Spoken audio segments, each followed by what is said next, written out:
the business category that is not in headlines. A couple of, hey, Jerry, heads up, this is coming down the pipeline type things. I'll pass along some of those, hey, Jerry, heads up, this is coming down the pipeline, because I trust the sources who are passing them along to me. A lot to cover on the program.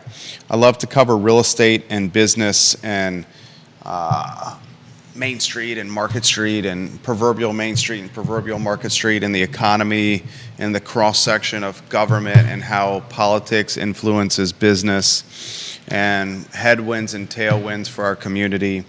What I try to feature on this program is we try to utilize the show as if it was a newspaper from, say, like 25, 30 years ago, where you have the front page above the fold, then you have the front page below the fold, then you have some other key stories that did not make the front page that are in the A section, then you have the business section, the politics section, the entertainment section, the sports section, the commentary section. So it's kind of like the 2024 version of a newspaper. That's what we're trying to do when we put the show together. Give the show a like and a share anywhere you are watching. We work hard for you. We work very hard on the show. The only thing we ask for the hard work on the show, Ginny Who, thank you for liking the show. The only thing we ask of you guys is to like and share the show. That's literally it. Judah Wickower, director and producer of the Fine and Fair Talk Show. How are you looking over there, Judah? Bill McChesney, thank you. Thank you, Bill McChesney. Checking the streams. Checking the streams. All right, you sent me headers. Fantastic. Good work, Judah. Which headline do you find most compelling today?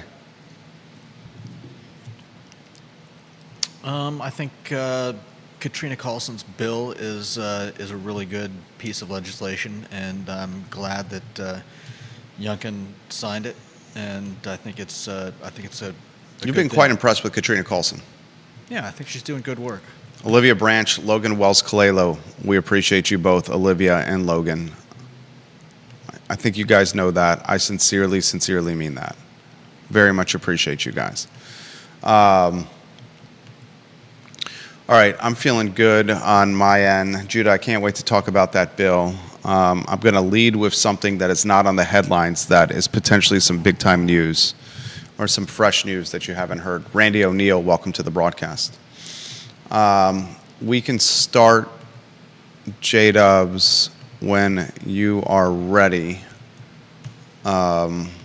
Things look good on my end, my friend. All right. You get the group going? Yeah. And you make sure the chat was closed? And they shouldn't be starting up, but I think sometimes they do. So. Yeah. Okay. Well, as long as the chat's closed, that's good on the group. 15 Facebook pages wearing on. Look, that gentleman right there is on the Market Street cam. He does not know he's on the Market Street cam. No. Let's see. Our building, the Macklin building, is the only building on Market Street with courtyards. Buildings that are not basically on the road. And these courtyards get a cast of characters, if you may. Is that fair to say? Oh, yeah. Oftentimes looking for glasses. Sometimes just wanting a place to pace back and forth while they talk on their earpieces. There are a couple of, and I'm just calling it as I see it here. There are a couple of ladies that walk from time to time, handful of times a month in front of our building that are entrepreneurs of the passion and physical variety. And how do you single those ladies out? Kind of alluded to me before. That's what they do. Okay. So even a town like Charlottesville has the entrepreneurs of the passion and physicality variety within it. Ladies of the night. Is that what I call them? Ladies of the night? Is that the preferred nomenclature? I mean, how else do I characterize it? Would you characterize them as I don't know. Are they? How I'm trying to do it in a way that's not offensive. I know. Anyway, all right, we can rock and roll, Judah, when you are ready. Guys, we're going to have some fun today. Quiet on the set.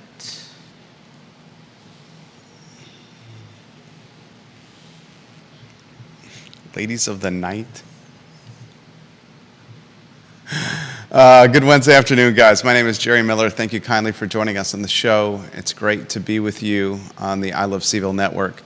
A lot we're going to cover on the program. More businesses are hitting the market. We're in the business brokerage space. We do a lot of business brokerage, helping buyers and sellers buy businesses and sell businesses. Another one, this one, Knipe Brothers, is a fresh listing, which we will talk about and highlight on the show. We will spotlight some of the other restaurants that are for sale in the Charlottesville area, some of the other businesses that are for sale in the Charlottesville area, and perhaps some new businesses that are coming to market. I'll give you a little on the record, off the record commentary, not betraying any trust. The information we get for this talk show and for our network is given to us because we have a reputation of credibility when it comes to maintaining anonymity, maintaining sources, their discretion, and asking the folks that we talk with whether or not this is something that they want on the record, on our platform or not, or should it be background information. My day is often spent, frankly, this is a large portion of what I do. A large portion of what I do is in-person meetings, phone calls, FaceTime, texting with movers and shakers in the Central Virginia market, talking about deals, opportunities, talking about what they want out there from a narrative or platform standpoint, who's looking to do what, who's looking to buy something, who's looking to sell something. A large portion of deal flow happens without 99% of the community even aware that it's happening, especially in what I would still call it an old boys club. As progressive as we are in Charlottesville and Albemarle County and across Central Virginia, and this is an extremely progressive region. It's a reflection of the University of Virginia. It's progressive with its politics, it's progressive with sexuality, it's progressive with religion, it's progressive with freedom of speech. It's progressive in so many regards. The business deal flow and the real estate deal flow is the opposite, and it's still very much an old boys club where a small group of people, and I'm talking, I wouldn't even want to give a number, but I would say a couple of thousand, and that might even be a high number, are dictating a lot of what's happening in a 300,000 person market. I mean, I would bet you it's below a percentage point. I want you to take a look at the screen for some of the headlines we're going to cover. Jeff Fogel continues to be in the news. He's an activist attorney. Jeff Fogel, perhaps most known in this community for the man who pushed the legalization of panhandling or prevented local government from banning panhandling on the downtown mall. Jeff Fogel on Monday spoke before City Council demanding an apology from the city. And he's representing one of the individuals arrested on the UVA protest by the chapel. Look, all the charges are going to get dropped here. Mm-hmm. You know, say what you want about Jeff Fogel, and I know he watches the program from time to time, and I hope this gets back to him. Mr. Fogel is good at what he does. And what Jeff Fogel does is to be in the news cycle, be in the narrative, be a pest, stand up for his clients' rights. He's adamant about rights and what we can and cannot do from a free speech standpoint, from a protesting standpoint. He follows local government very closely. As someone who can relate to what I'm about to say when it applies to Jeff Fogel, not everyone likes him. Some people love him, some people hate him, but everyone knows he's there and he's influencing the market. I want to talk about Fogel's influence over council and what he had to say about the governor. It looks like, do you have Youngkin misspelled in the headline, Judah? Oh, I'm sorry. The Department of Defense is investing $41+ million into Orange County. We'll let you know how. We'll talk more Glenn Youngkin on this program. I like to consolidate the headlines if we can. So if we're talking, I'm just spitballing with you. We're just doing this because I'm so busy in real time. I love to group the editor in me, the newspaper editor in me, likes to group headlines. So if we're talking about Youngkin in slot 1, 2, 3, 4, We should also talk about him in slot 5 and slot 6 if there's other Youngkin headers. We got that Department of Defense headline with Orange County in between some of the Youngkin stuff. Just something to consider for future rundowns. I want to talk this topic on today's show, Louisa County. How does it avoid some of the pitfalls that are plaguing Crozet now? I love Crozet. Crozet is beautiful. It's at the base of the Blue Ridge. It's got gorgeous views. It's got the Disneyland of Crozet, Pro Renata. It's got amenities now. It's got King Family. It's got shopping and dining. It's close to 64. But let's be straightforward. We have to be straightforward with ourselves if we want a better Central Virginia. Schools are beyond overcrowded in Crozet, beyond overcrowded. And infrastructure as it pertains to traffic is very much a concern for Crozetians. You have 2 ways in and out of Crozet, and if one of those channels becomes blocked or dammed up, like a beaver dam, it really impacts quality of life, 64 or the bypass. So Louisa County, who's on a very aggressive path to becoming the next Crozet in Central Virginia, and extremely aggressive, and wait till Amazon gets in the mix with their $11 billion. What can Louisa County learn from Crozet to prevent the pitfalls that we see from Crozet today? I want to have that conversation. I want to talk business deal flow with restaurants that are for sale on the show. We'll lead with Knight Brothers, which is breaking news, an asking price of $150,000. A fantastic bar and grill, yes, most notably located next to the porn shop. Is that one of your favorite places, Judah? Ultimate Bliss? Oh, yeah.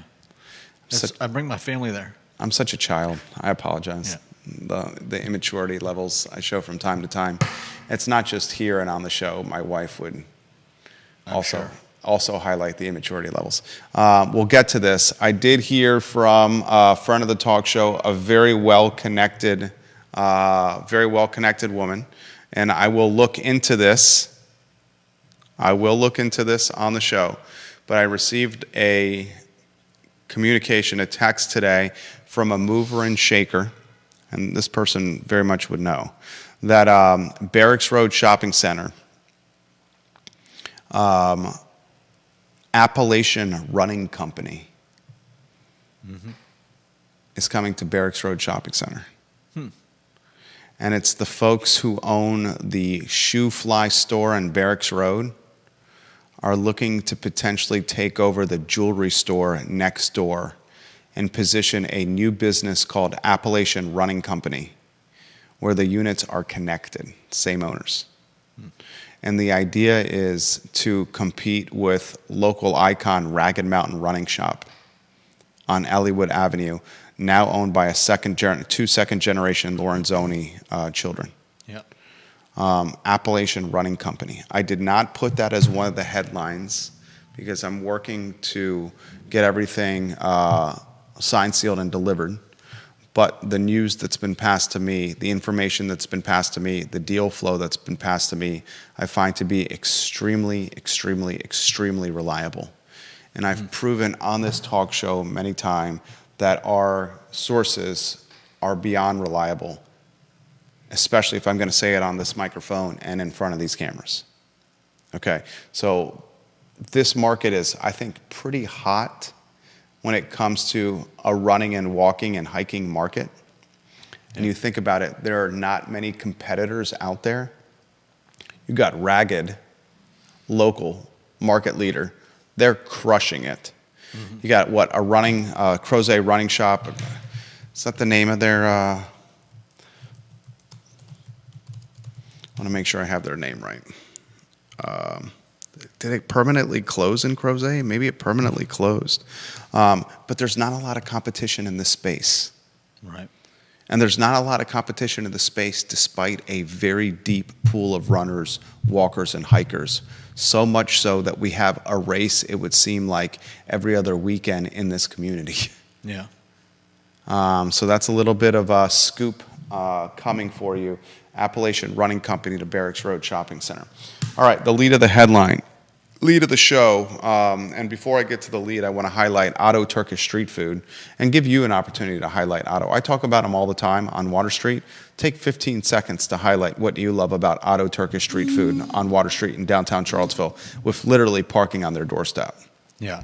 Well, I mean, first of all, you can't talk about Otto Turkish Street Food without talking about the owners, who are both super, super nice, wonderful guys, and the food is great. I brought a whole bunch of the stuff, a whole bunch of of their items home to my parents' house after taking photos of some of the food, and we had a feast. It was wonderful, and I have promised that as soon as they get back from their vacation, we're going to hit up Otto's.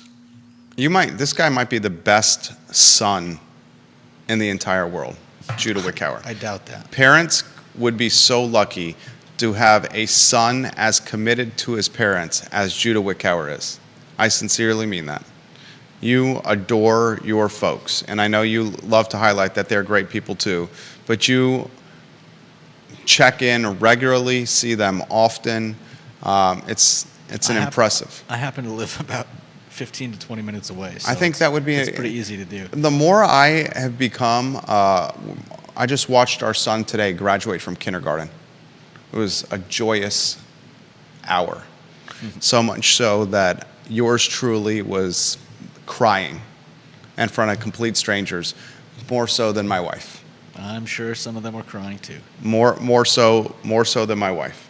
I watch him graduate from kindergarten in a joyous celebration that just moved me with emotion and made me proud and realized that 6 years have gone by the blink of the eye, and excited for him as he heads into first grade. Mm-hmm. And as I grow as a father, and my wife would say the same, we realize all we want to do is spend quality time with our boys and our kids. And part of us are apprehensive or nervous or like hesitant. What happens when they do leave the nest? We just want the baby birds around us. Yeah. Even after 18 or 22 or whatever it is from high school or college. All right, let's get to the news at hand. Let's get the first headline on screen. John Blair, I'll get to your comment in a matter of moments. I think you will very much appreciate the gentleman I introduced you to, John, via email. Knight Brothers is for sale. The asking price is $150,000 for Knight Brothers, which is located over there by Best Buy and, of course, by Ultimate Bliss. Ultimate Bliss. Can you imagine the approval? You can't just open up a porn shop. You have to go through approval. You would have to go through approval. I wish I was a fly on the wall with the approval process, the permitting process of bringing this business to Albemarle County. When was it started? Do we know? We could probably look into anybody that. know? Maybe that's a summertime show. Knight Brothers is a bar and grill. It's had a number of iterations at this location. And Knight Brothers is billed as clean, as affordable, as a bar, as a grill, as having a fantastic landlord with parking on site, with having little competition from an affordability or non-chain standpoint on that side of town. Many of the businesses on 29 North are big box restaurants, especially on that portion of 29. Knight Brothers has a boatload of cars that go right by it. It's next to a neighborhood. It's next to a Class A shopping center. It's got parking on site. And as I've highlighted, the landlord is great. Stu, friend of the program, Rifkin, has got the listing. If you're interested in purchasing this business or opening your own business at Knight Brothers, we would be happy to work with you to get into that space. I have highlighted on this program the boatload of restaurants that are currently for sale. And some I can mention and some I cannot mention. Some we have the listings for and can say online, and others we have non-disclosures, which I guard with my life. We know Uma's is for sale. on Water Street. And Uma's has got a timestamp before the folks that own Uma's choose to leave the market. The asking price is $120,000 for Uma's. We know that Himalayan Fusion is for sale on the downtown mall. We know that Kuma is for sale on Elliowood Avenue.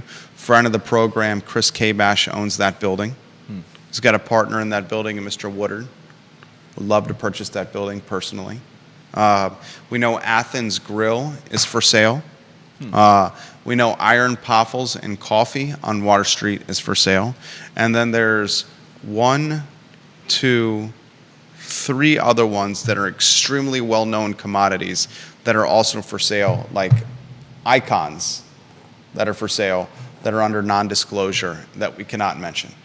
I want to highlight this. What are some of the commonalities with the many restaurants that we have seen come on the market for sale? Who owns the Ultimate Bliss building, Deep Throat? He says, I know who owns it, not involved with the business, but he did end up with the building a few years ago. I would love to know who owns that, Deep Throat. Let us know. What are some of the commonalities with these businesses that are for sale? I honestly don't know. Here's what I've seen, is a lot of them are not in the fast casual quick serve capacity. A lot of them are relying on maybe too much labor. I got it. I understand completely. I'll respect that anonymity there, Deep Throat. Fantastic ownership position for this this particular person.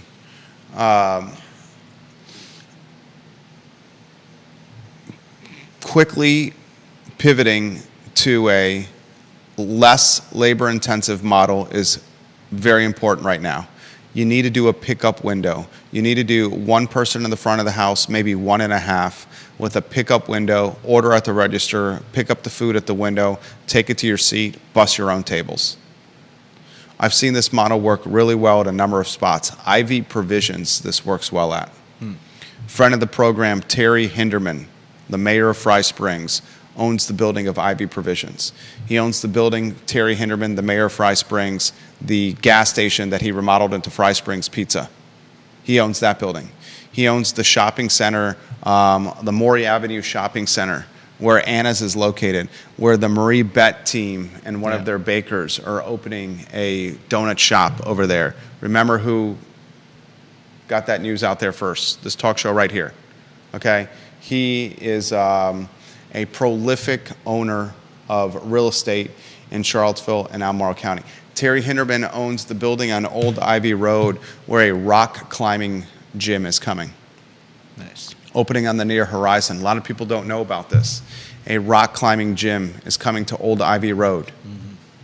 Under the rail pass close to St. Anne's Belfield. It's going to have a significantly positive impact on this community. More details as they become available, which we will release on the show, will allow the owner to get some of those details out. But I've seen, to stay focused, I've seen the businesses that do, I was just at Bodo's this morning after my son's kindergarten graduation.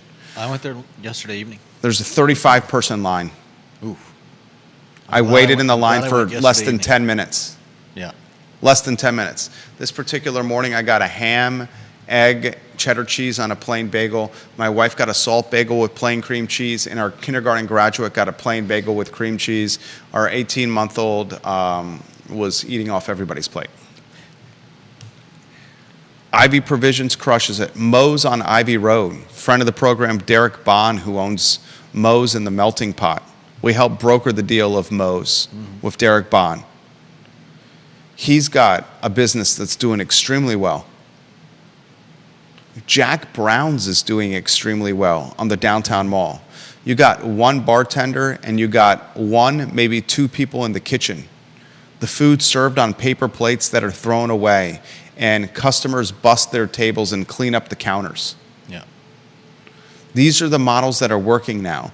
The businesses that are coming on the market for sale are ones that have staff, heavy staff. It's no secret. I'm not saying that can't work. You're just going to have to be on your A-plus game and realize that your margin's not going to be as fat as one of them that isn't as labor intensive. Right. So those are some of the commonalities I'm seeing with the. I mean, I'm counting. I'll let you know how many on our CRM. 1, 2, 3, 4, 5, 6, 7, 8, 9, 10, 11, 12, 13, 14 restaurants currently for sale. All of them you know. Many of them icons.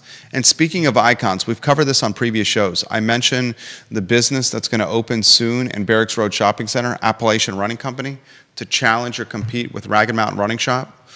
What is a more iconic business in the city of Charlottesville than Ragged Mountain Running Shop? We've talked about this on previous shows. You put Bodo's in Riverside. What else challenges the icon nature of Bodo's, Riverside, and Ragged Mountain Running Shop? There's very few. City of Charlottesville specifically. Mincers. Mincers, I would give you that. I'd give you Mincers. Eljo's has got a longevity, but I think I wouldn't put, maybe you put Eljo's in there, owned by friend of the program, Trent Thurston. There's few, though. Yeah, there's very few. C&O? Yep, C&O. Maybe you put C&O in the mix. What is that, the longest running restaurant in the downtown mall right now, C&O? Unless you call Timberlake a restaurant, which we do. Say Timberlake and C&O. Yeah. They can challenge from an icon standpoint in the city of Charlottesville. City of Charlottesville only. Which one on Midtown? Mel's, maybe? Maybe Mel's Cafe? Sure. Maybe? Yeah. Right? What on Preston Avenue would challenge from an icon nature? Has Shenandoah Joe's been around long enough? Hadn't been around as long as C&O or Ragged Mountain Running Shop. No. What on the UVA corner would you put in that? The Virginian, 1923, over 100 years of operation, the Virginian restaurant, owned by friend of the program, Annie McClure. Virginian, maybe, oh, no, I'm drawing a blank. Good grief. The Burger Place. The burger place. Oh, that one, Judah. That burger place. Oh, come on. On the downtown mall? No. On the corner? On the corner. Boylan Heights? Yeah, Boylan Heights. Boylan Heights, I wouldn't put in that. When I was in college, it was Orbit. Yeah, I know. James Watson worked there. It's still. Believe pretty, Andrew Vaughn owned part of it. It's still so visible. I would say that it doesn't really matter what it's called. I remember it as Orbit too. Ginny Who's watching the program. She thought our comments of the ladies of the night, I described them as entrepreneurs of the passion and physicality variety. She found that to be hilarious. She says, What kind of exercise should you do when those ladies walk by? She's talking about during the show. What would we do when the entrepreneurs of the passion and physicality variety? There's 3 that I know of that routinely patronize the downtown mall, and it's often at Fridays after 5. Would push-ups be too suggestive? Prior to Fridays after 5. Would push-ups be too suggestive? I don't think why would that be suggestive? For when the ladies of the night walk by? That's not suggestive. Oh, okay. I mean, there's way more suggestive things I could do than banging out 20 push-ups, pun intended. I mean, come on. Whoa, Judah, you're living on the edge with the push-ups. Okay. Well, Go ahead. We're I'm talking sorry. about exercises, not like, what are you talking about? How many exercises can you... I should answer that question. You can name a bunch of exercises that are more suggestive than... okay. Bill McChesney says the Preston Avenue Martin Hardware should be on that icon list. Great call, Bill McChesney. Philip Dow says the lack of staff if the restaurants are the ones that are going to survive. And Bill McChesney on McIntyre Road says Ultimate Bliss location was a bank branch. It's in the city and even more contentious. Oh, it's in the city. I screwed up. I called it in the county. I stand corrected, Mr. McChesney. Thank you for holding me accountable. He's right. It's before Stonefield. The county-city line is right around Stonefield. In fact, the county-city line goes through that Kmart shopping center. Very good call, Mr. McChesney. It is in the city, and he said it was a way more contentious process to get the porn shop in. I'll give you a little background on this. We bring businesses to market. We bring businesses to market through business brokerage, through building the brand, the website, the advertising, launching the advertising campaign, the media campaign for the business. We've bring businesses to market with helping them find funding. We've helped we've helped 5 businesses secure private equity money locally to grow, expand, or come into market. Mm-hmm. That's in 2024. And we hear a lot of deal flow at the Macklin Building. And over the last 16 years of being self-employed, 3 different groups of entrepreneurs have tried to bring, this is a true story, 3 different groups of entrepreneurs have tried to have positioned business models in front of me of the gentleman's club, strip club variety to appeal or go after the UVA student market. Wow. 3 different groups over 16 years. And each time the conversation, always the hurdle was the approval needed with local government, and I highlighted, you're never going to get it. If you want to appeal to UVA students, you're going to want to be close to grounds, and you're never going to get that from Charlottesville and Albemarle County. They won't let an Olive Garden in or a Crackle Barrel in. Why do you think they're going to let a lot of curves in? Or whatever you want to call it. Where I always suggested where it should go was Zion's Crossroads. Zion's Crossroads is where I suggested it should go. And the trepidation was, would the students drive there? And no one has that answer. Yeah. No one has that answer. All right. Jeff Fogel headline. Put that on screen. And then we got comments coming in. We got a 115 hard stop today, maybe 117 hard stop. Fogel set the stage for Jeff Fogel blaming Glenn Youngkin at the most recent city council meeting. I said this from day one on that UVA protest, that it was Youngkin behind the puppet screen working Jim Ryan and Tim Longo and the state police. He was the puppeteer. Ryan, Longo, and the state police were his puppets, and he was controlling the narrative as the puppeteer and the outcome. Yeah. And he was creating a leverage opportunity to potentially push Ryan out of office as his new appointees come to the Board of Visitors this summer. I said that from day one. Others are saying the same thing. Set the stage for Jeff Fogel. Well, he's been pushing for an apology, not for anything specific, but because resources from our community taxes were used as part of the approach, and he's placing a lot of the blame on Governor Glenn Youngkin and State Attorney General Jason Miyares. So he's largely taking the blame off of Jim Ryan, which. You're right. We've said it all along. Sense. This does not match Jim Ryan and what he has done as president of UVA, militarizing the police and pepper spraying students and arresting kids on grounds. It's completely contradictory to everything Jim Ryan has done on grounds. Yeah, it totally smacked of somebody above him saying, look, you got to toe the line. This is what we're going to do. And he did it. Do we have Youngkin spelled wrong in the lower third? There's a G. There's a G. The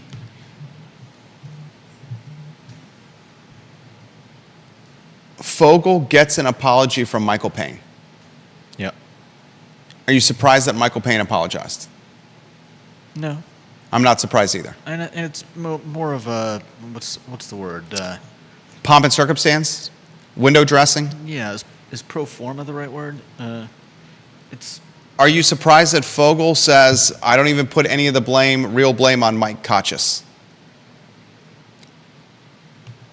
I'm not surprised by that either. I don't know that anybody's ever mentioned Kochis in relation to what happened there. Bingo. I don't think Chief Kochis had really anything to do with this. Yeah. It's on university grounds.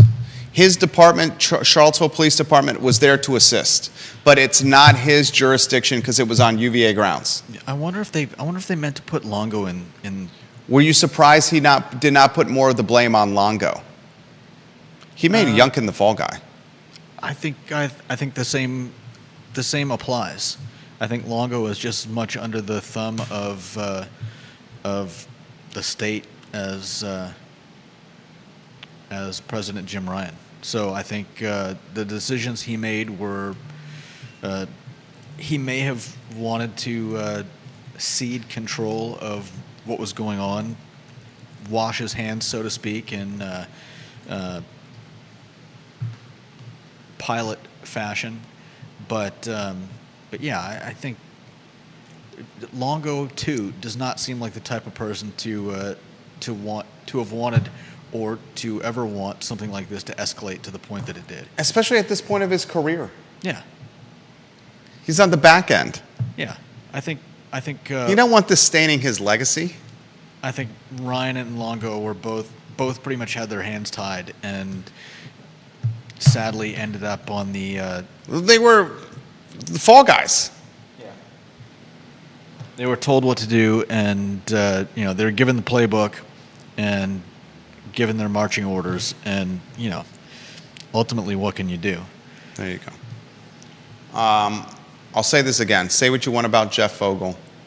He stays in the narrative. He goes balls to the wall for his clients as their attorneys. And he knows how to push the right buttons. And he's doing it again. Yeah. He was the guy. This is why I say what you want about him. But he was the guy that pretty much kept panhandling from getting banned downtown. All right. I want to get to the Department of Defense. James, I appreciate you setting this to me. This is dude, there's so much defense money in the Central Virginia area. It's startling. Mm-hmm. I know Waynesboro's not really considered Central Virginia, but it's right on the outskirt. You got a $215 million Northrop Grumman facility opening over there. Mm-hmm. You got Albemarle County buying land from Wendell Wood north of town, basically on the Greene County line, for Rivanna Futures. You're basically building a spy campus and epicenter over there. You got spies and defense money, security clearance everywhere. We're getting even more of it. Orange County, $41.2 million, you heard that correct, $41,200,000 expansion of an Orange County rocket facility. Defense contractor L3 Harris Technologies plans to construct new facilities and hire 80 people at the local plant it acquired last year, a DoD weapons contract. We got so much talent here, and we still, in the grand scheme of things, have affordability, and we're close enough in proximity to DC, and we got, obviously, the talent from UVA, that we are becoming, whether it's down low or not, a huge focal point for the defense industry. The Chamber of Commerce, what was the Chamber of Commerce report? Was it $1.2 billion, billion with a B, Chamber of Commerce? Letty Bean, right? I think it was 1.2 billion. 1.2 billion. I'm Googling it. I want to make sure I have it right. Here it is. I was right. This was over a year ago. Memory of a trap. Trap? Steel trap. Steel trap. Elephant. Chamber of Commerce details the defense sector's impact on the community at $1.2 billion. I want you to think about that. $1.2 billion. And that's before the Northrop Grumman $212 million Waynesboro factory and before this $41.2 million expansion in Orange County. Mm. This from the report. All of this together, and this was last year in May. Letty Bean, who presented this report to local government. We need to get her back on the show. She watches the show. She said there are just under 4,000 direct jobs in the defense industry in the region, with over 1,350 indirect jobs. There are another 2,000 induced jobs, which means those generated by spending by workers in the defense sector. That adds up to 7,350 jobs. She says they have 480 employees and do no work with Rivanna Station, Northrop Grumman. She says they work for the Navy and the Coast Guard and the navigational systems that go into ships. About 25% of their workforce are veterans. She says all this adds up to $1.2 billion per year. $1.2 billion per year for the local economy, and this was before the Northrop Grumman $215 million or $212 million investment, and this $40+ million in Orange County. Folks, you are looking at second largest, third largest driver of the economy. What do you say? Tourism, hospitality and tourism will say number one. I'd love to get the hospitality and tourism numbers. Maybe you say real estate and all the auxiliary revenue streams tied to it as two, maybe, but I might be hard pressed. Actually, number one we'll say is University of Virginia. I stand corrected. Number one, University of Virginia. Two, tourism and hospitality. Three, maybe real estate. Four, what's going to be $1.2 billion yearly impact and growing. Yeah. It's ridiculous. Mm-hmm. That's why our economy stays strong, and we're insulated with so much, we're insulated from so many macro headwinds, excuse me. All right, a couple of other items out of the notebook with about a hard stop of 4 or 5 more minutes. You want to highlight Katrina Carlson's bill. John Blair's got some commentary on Carlson, I think.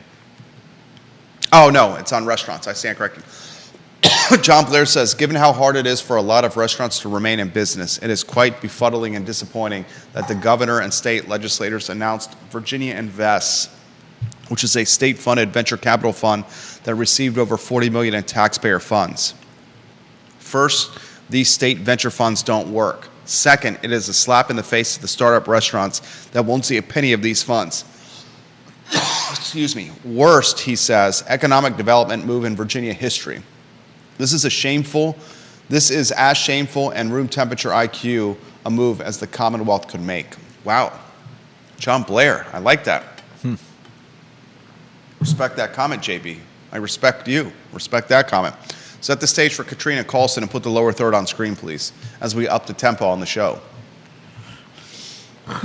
So, in a rare move for a...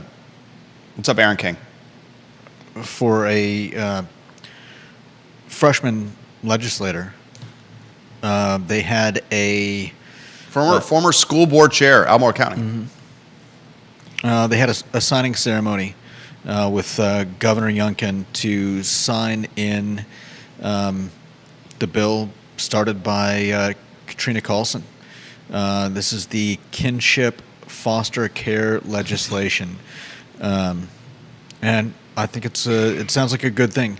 The signing of the legislation sets a framework for placing children with relatives rather than foster care, and I think we can all agree that in most cases, children would be much better off with some form of family, and I can only imagine how hard it is and was and has been for kids getting,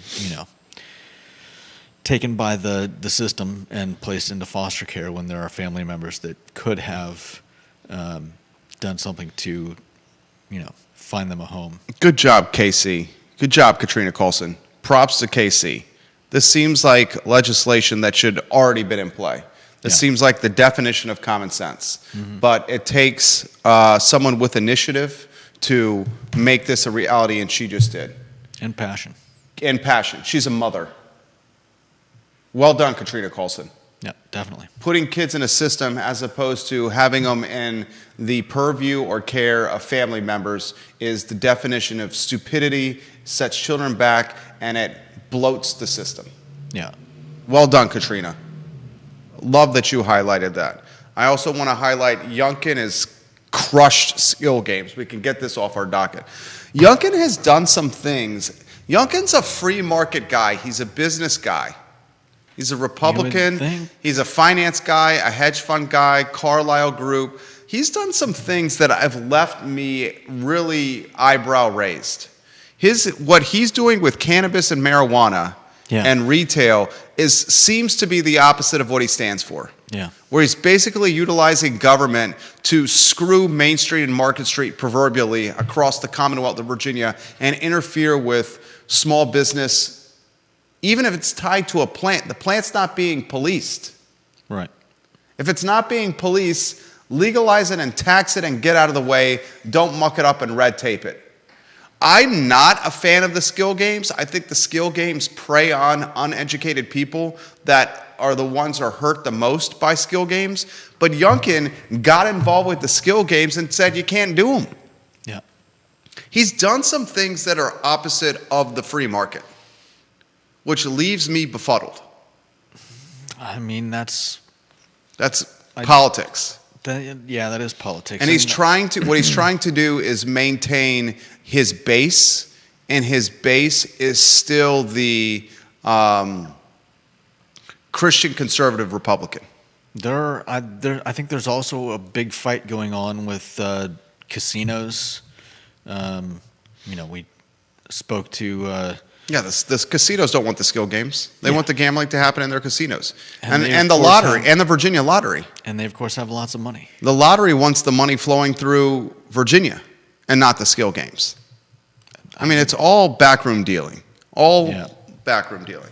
I want to save this topic for tomorrow. The Louisa County avoiding the pitfalls of Crozet.